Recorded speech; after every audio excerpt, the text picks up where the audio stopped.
Hello viewers, সবাই কেমন আছো? আশা করি সবাই ভালো আছো। হ্যাপি সানডে তোমাদেরকে। আমি আবারও সানডেতে একটা রেসিপি নিয়ে হাজির হয়ে গেলাম। দেখো, রেসিপিটা আশা করি তোমরা সবাই চিনবে, কারণ বাঙালি যেহেতু। প্রথমত আমি এগুলিকে পরিষ্কার করে ভেজে নিলাম, হালকা ভেজে ভেজে লালসা লালসা ভাব হয়ে গেলে নামিয়ে নেব। তারপরে দিকে আমি মাছগুলিকে ধুয়ে পরিষ্কার করে লবণ হলুদ দিয়ে মেখে রাখলাম। তারপর এগুলো আমাকে ঠান্ডা হয়ে গেলে আমি মিক্সিতে 2-3টা গ্রেট করে নিলাম। এদিকে আমি গরম জল ফুটিয়ে এদিকে ভাতও রান্না করে নিলাম, ভাত বসিয়ে দিলাম। তারপর গরম জলের মধ্যে আমি এগুলোকে অল্প অল্প করে ঢেলে নাড়াচাড়া করে নিলাম, যেন একসাথে জট না লেগে যায়।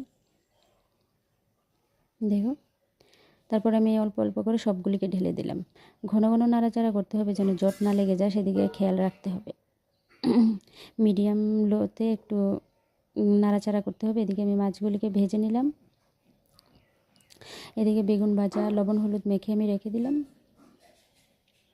একটা বাটিতে জিরে গুঁড়ো, হলুদ গুঁড়ো, লঙ্কা গুঁড়ো নিয়ে মেখে আমি এটাকে ওই ডালটাতে ছেড়ে দিলাম। ছেড়ে দেওয়ার পর দেখো একটা কি সুন্দর একটা কালার এসেছে। তারপর আমি এখানে মাছগুলি ঢেলে দিলাম। ঢেলে দেওয়ার পর ওইদিকে গ্যাসের মধ্যে আমি কড়াইতে তেজপাতা শুকনো লঙ্কা বসিয়ে লাল করে নিলাম।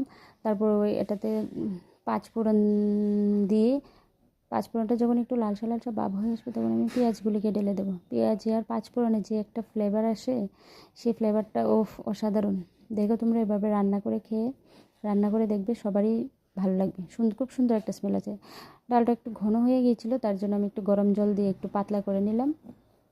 কার কার ভালো লাগে কমেন্টে জানিও। আমার তো একদমই ভালো লাগে না ওই ডালটা। অনেকের তো খুব প্রিয়, প্রিয়াংশুর বাবার তো অনেকই প্রিয়। দেখো, সম্বাস দিয়ে নিলাম আমি। সম্বাস দিয়ে দেওয়ার পর খুব সুন্দর একটা কালার এসেছে। দেখো, সুন্দর দেখতে। শেষ প্রান্তে আমি গরম মশলা দিয়ে দিলাম, সানরাইজের গরম মশলাটি আমার ভালো লাগে। আরেকটা আছে 5 টাকার ছোটো কৌটা, ওইটা আমার ভালো লাগে না, এটাই আমি ইউজ করি। দেখো, ধনেপাতা দিয়ে আমি নামিয়ে নিলাম। দেখতে খুব সুন্দর হয়েছে। তোমরা সবাই এমনভাবে বানিয়ে খেয়ে নিও। আর এটা কিসের ডাল কমেন্টে কিন্তু অবশ্যই বলো। Tata, bye bye.